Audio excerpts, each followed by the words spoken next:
मेरा नाम साक्षी है। मैं एक अच्छी फैमिली से ताल्लुक़ रखती हूँ। मैं अपने घर में सबसे छोटी थी।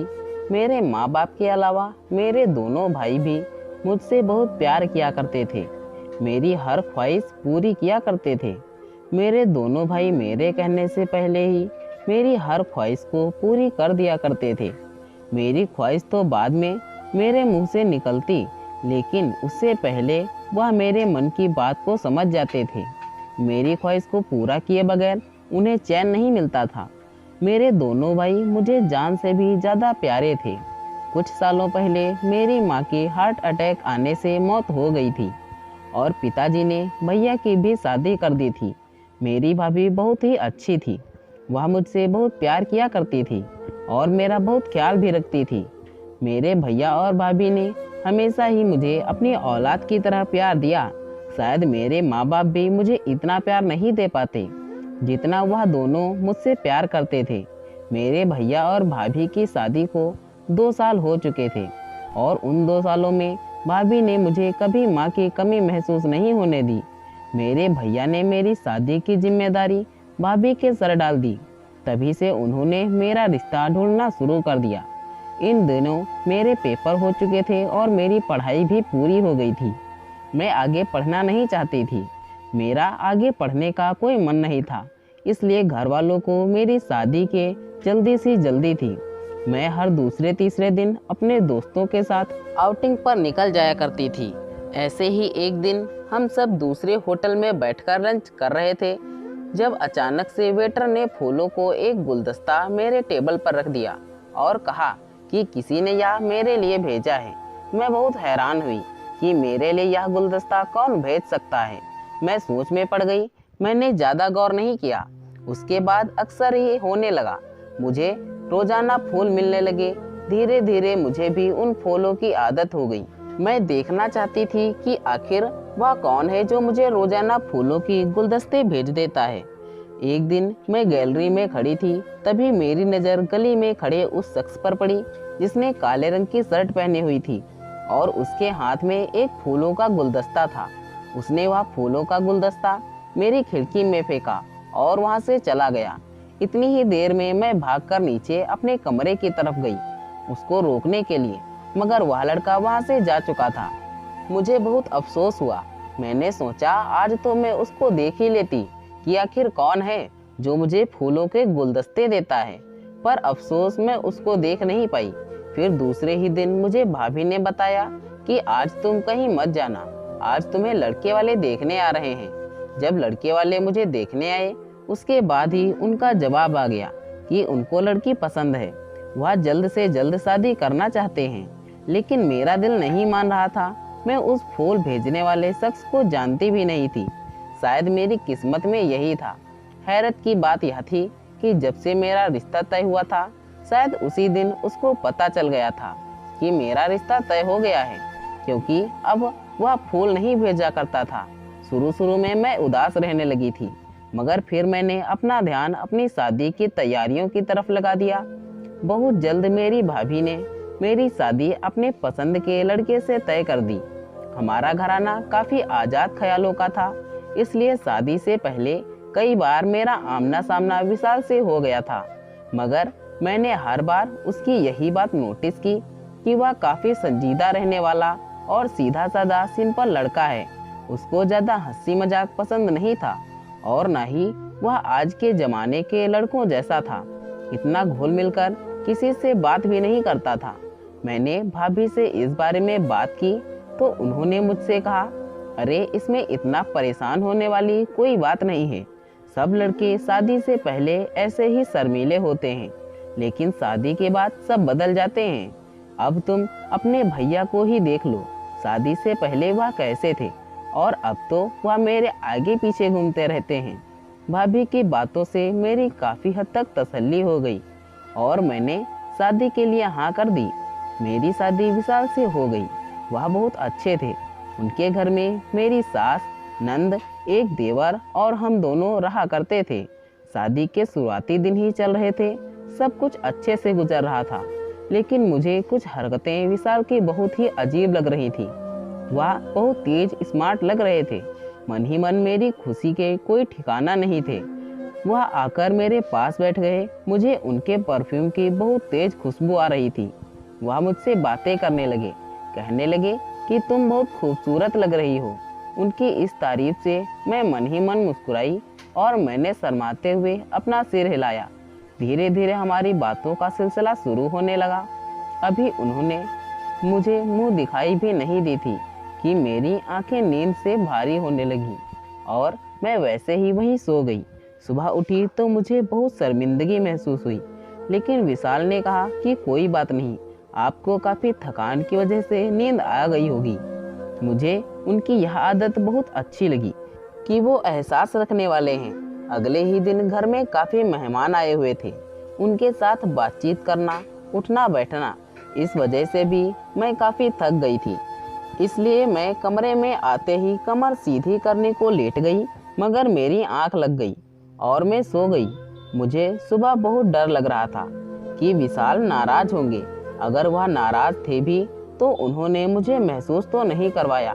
वो नॉर्मल ही मुझसे बातें करते रहे।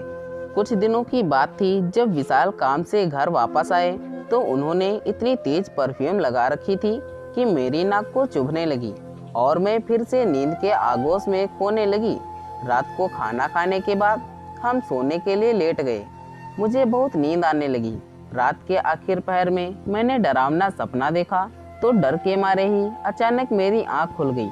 मैंने विशाल को आवाज़ दी तो मैं हैरान रह गई। मेरी आंखें हैरत के मारे फट गईं। मैंने करवट लेकर अपनी दूसरी तरफ देखा तो विशाल वहां से गायब थे। मैं परेशानी से उठी और पूरा कमरा देख लिया, लेकिन विशाल का कोई अता पता नहीं था।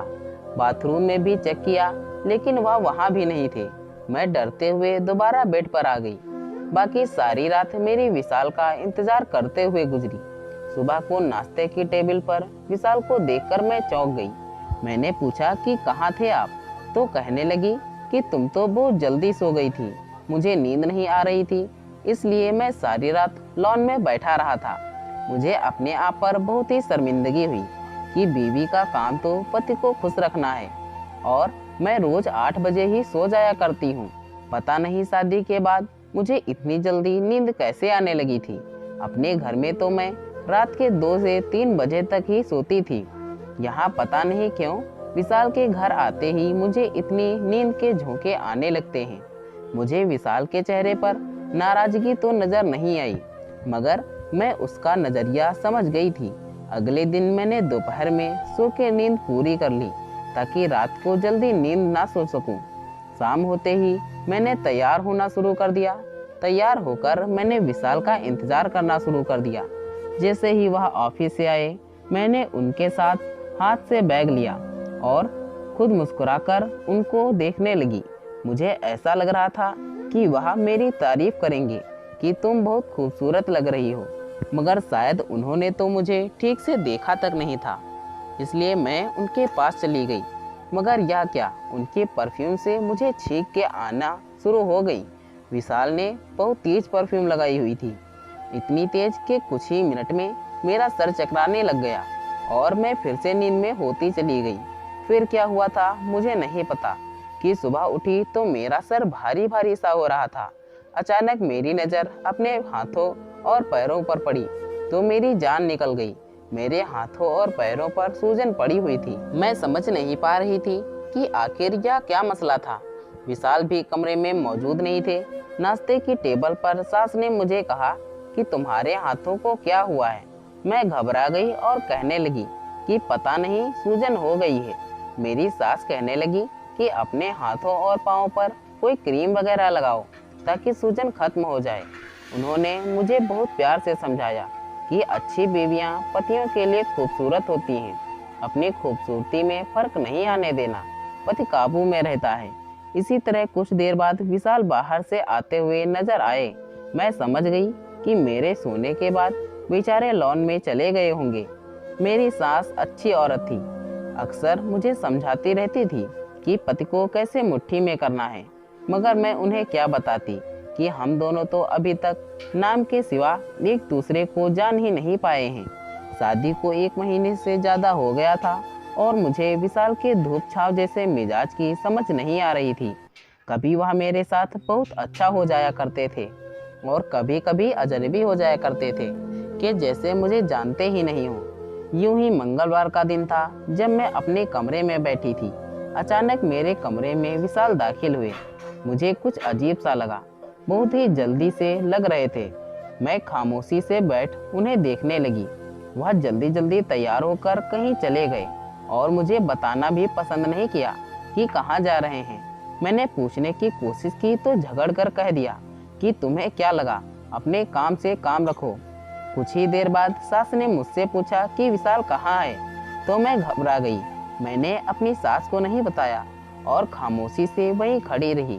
मेरे शिकायत लगाने से मेरा पति मुझसे नाराज ना हो जाए, वैसे भी ज़्यादातर वह मुझसे नाराज ही रहते थे। एक दिन मैंने बहुत कोशिश की कि आज मैं नहीं सोऊंगी, मगर फिर भी विशाल के आते ही उनके तेज परफ्यूम की खुशबू से मुझे नींद आ गई। मैंने विशाल से अगले दिन कहा कि आप इतनी तेज परफ्यूम मत लगाया करो, शायद उसी की वजह से मुझे जल्दी नींद आ जाती है। मगर मेरी बात सुनकर उन्होंने काफ़ी गुस्से में आकर कहा कि तुम्हें नींद आने का इल्ज़ाम मेरे परफ्यूम पर क्यों लगा रही हो? तुम खुद हर वक्त सोई रहती हो, तुम्हें मेरी कोई फिक्र ही नहीं है। पति काम से घर आए तो बेवियां मुस्कुराकर उनका स्वागत करती हैं और तुम तो हमेशा सोती ही रहती हो। तुम्हें तो पता भी नहीं कि अच्छी पत्नियां कैसी होती हैं। उनकी बात सुनकर मैं बहुत रोई, लेकिन बावजूद कोशिश के उनकी परफ्यूम की वजह से मुझे नींद ही आ जाती थी और सुबह होते ही मेरे हाथ पांव भी सूजने लगते। मैं खुद को सोने से नहीं रोक सकती थी। अब तो मेरी सास को कुछ कुछ अंदाजा हो गया कि हम दोनों में क्या चल रहा है। उन्होंने भी मुझे बहुत सारी बातें सुनाना शुरू कर दी कि मैं अपने पति में दिलचस्पी लेने के बजाय हमेशा सोई रहती हूँ। मैं कमरे में आकर बहुत रोने लगी। मैंने शुरू से सारे मामले पर गौर किया। मेरी समझ में तो यही आया कि इस परफ्यूम में ही कुछ गड़बड़ है। इस परफ्यूम में ही कुछ ऐसा है जो मुझे सूट नहीं करता। मैंने ड्रेसिंग टेबल पर पड़ी हुई सारी परफ्यूम की बोतल को सूंघा, मगर जो परफ्यूम विशाल लगाते थे वह कहीं पर भी नहीं थी। इसका मतलब था कि वह बाहर से ही लगा कर आते थे। रात को विशाल घर आए। जब फ्रेश होने बाथरूम में गए, मैंने चोरी छिपके उनके बैग की तलाशी ली। तलाशी लेते वक्त मुझे उनके बैग में एक परफ्यूम का डब्बा पड़ा हुआ मिला। मैंने जल्दबाजी से उस परफ्यूम को सूंघकर खुद पर छिड़क लिया। अचानक ख्याल आया कि उसी परफ्यूम की वजह से तो मैं सो जाती हूँ। मैंने ये क्या कर लिया, अपने ऊपर परफ्यूम छिड़क लिया। मगर तब तक बहुत देर हो चुकी थी। कुछ ही देर में मैं सो चुकी थी। मेरा पति मुझे बहुत बातें सुनाता था कि मैं आम बीवियों की तरह उनका इंतजार नहीं करती, बल्कि उनके आते ही सो जाया करती हूँ।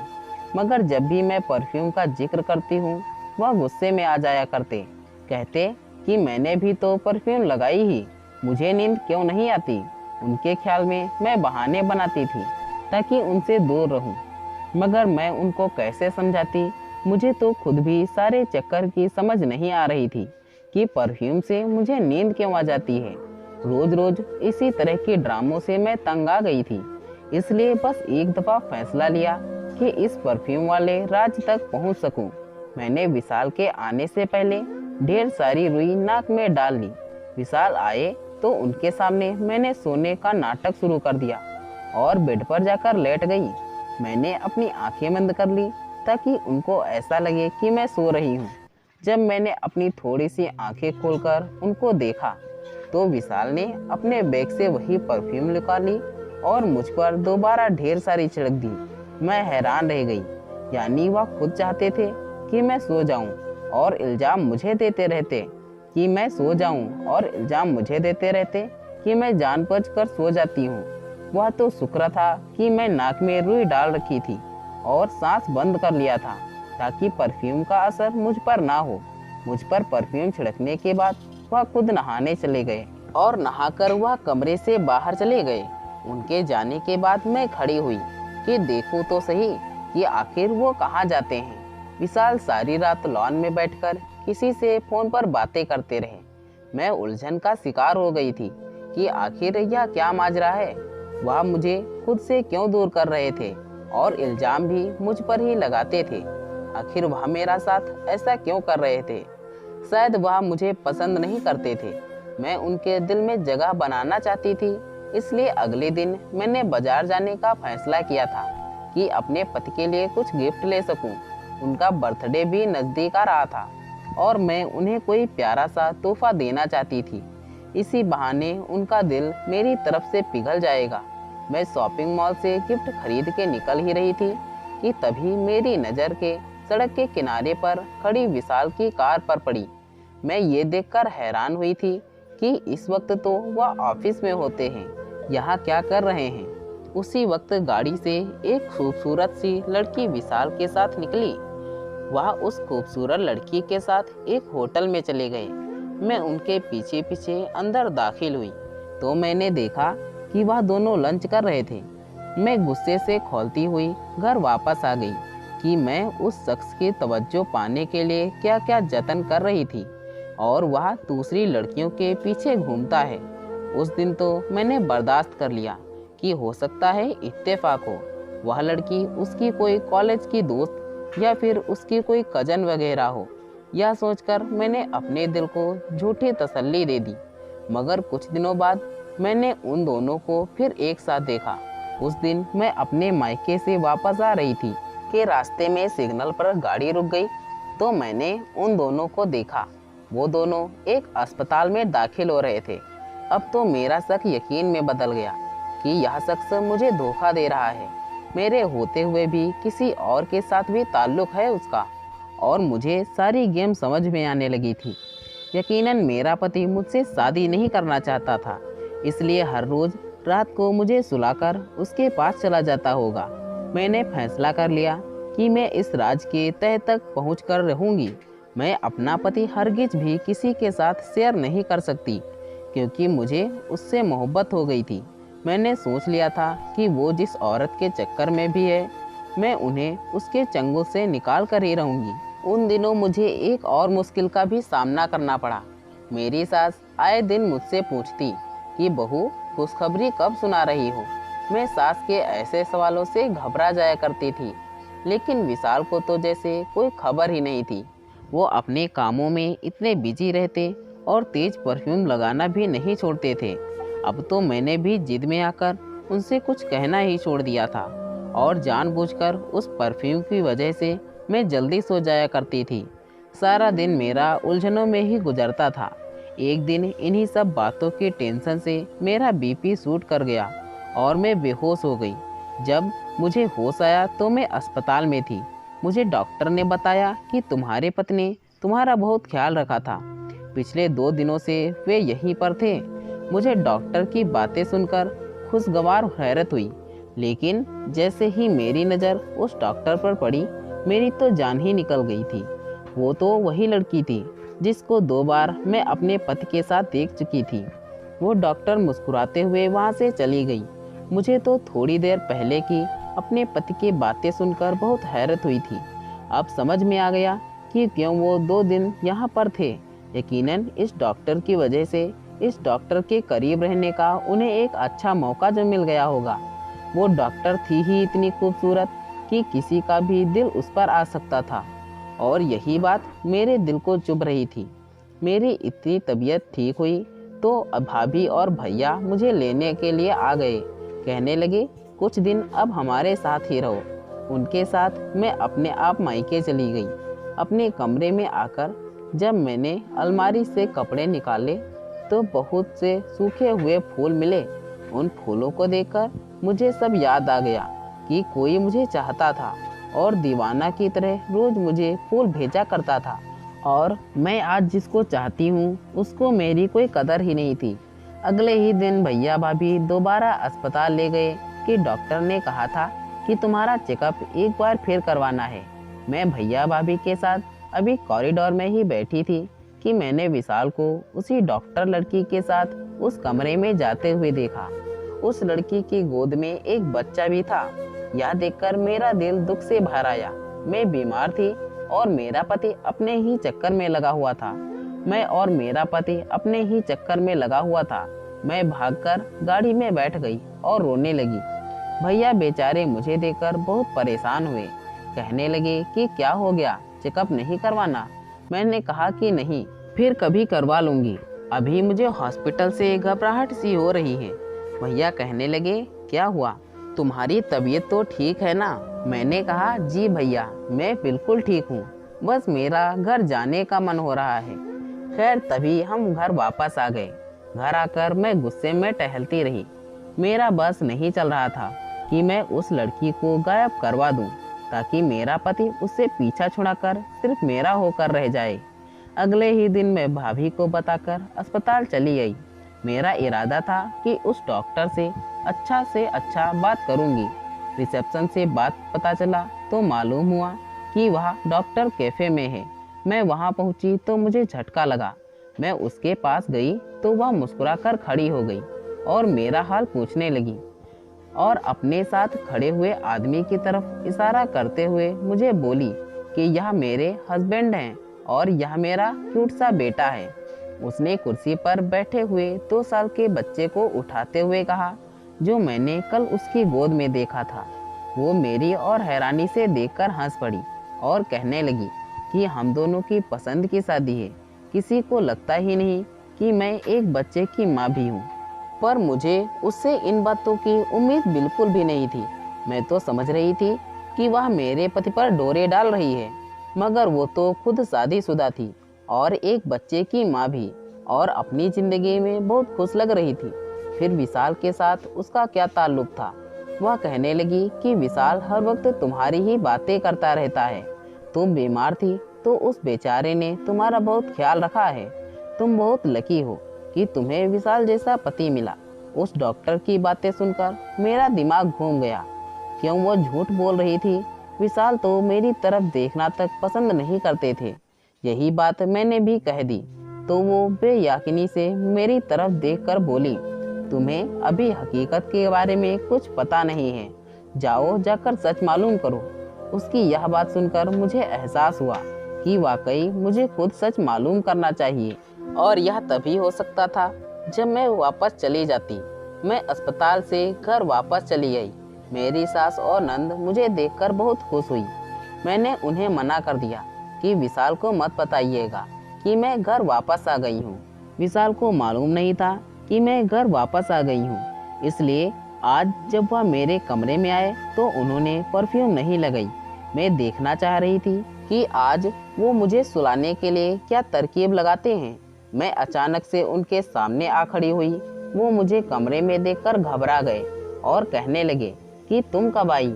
मैंने कहा कि आप खुद ही तो कहते हैं कि मैं आपके आते ही सो जाती हूँ, इसलिए आज आपकी सारी शिकायतें खत्म करने की सोच रही हूँ। विशाल के चेहरे का रंग उड़ गया था। वो कहने लगे कि नहीं, तुम सो जाओ, तुम्हारी तबीयत ठीक नहीं है। मैं स्टडी रूम में जा रहा हूँ, मुझे कुछ काम है।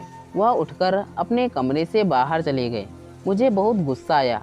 मैंने गुस्से से कमरे में मौजूद चीज़ें फेंकना शुरू कर दी। मैंने अलमारी से कपड़े निकालकर बेड पर फेंकना शुरू कर दिए। मैंने घर वापस जाने के लिए अपने कपड़े पैक करने के लिए निकाले।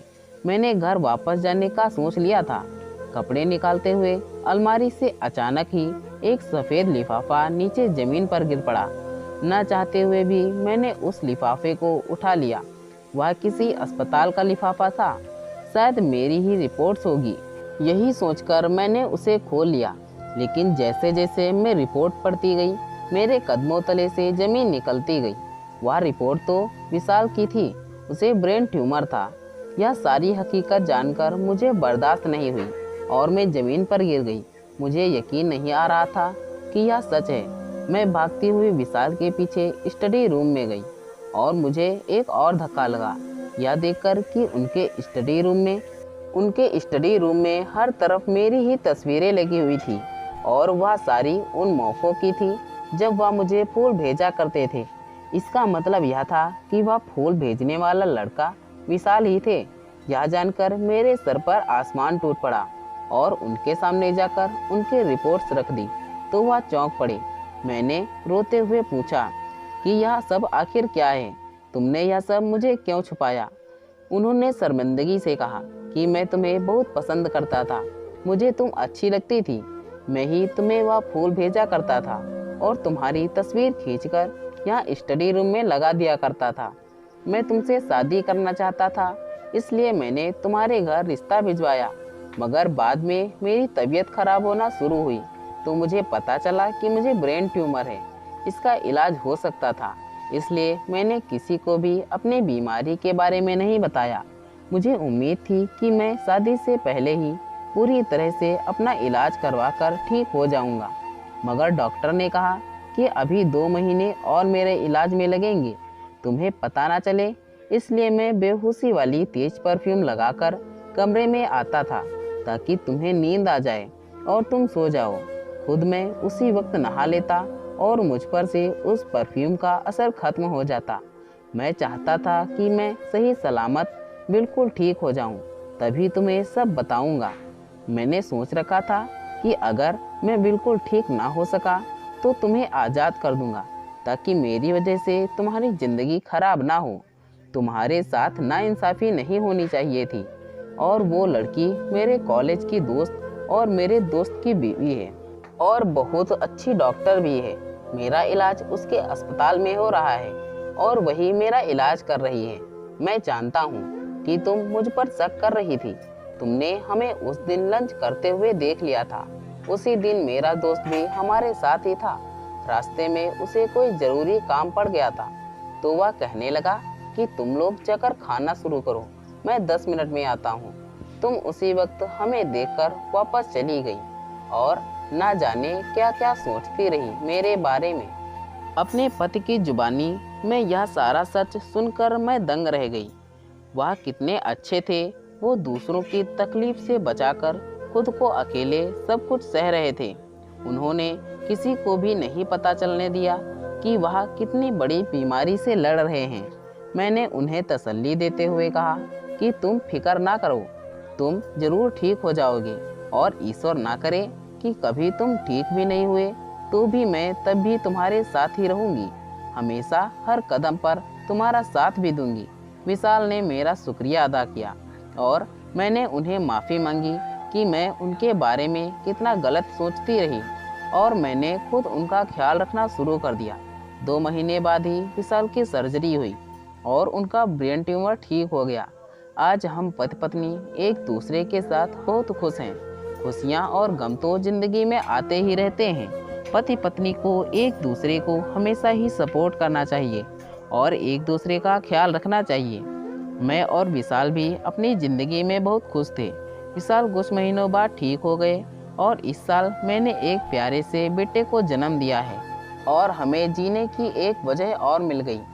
आपका क्या कहना है इस कहानी के बारे में? कमेंट करके हमें ज़रूर बताएं। वीडियो को लाइक कर दीजिए और इसी तरह की कहानियाँ लगातार देखने के लिए चैनल को सब्सक्राइब करके घंटी को दबाकर ऑल पर सेट कर लीजिए, ताकि आने वाली वीडियो का नोटिफिकेशन आपके पास तुरंत पहुँचे। मैं मिलता हूँ आपसे अगली वीडियो में। तब तक के लिए धन्यवाद।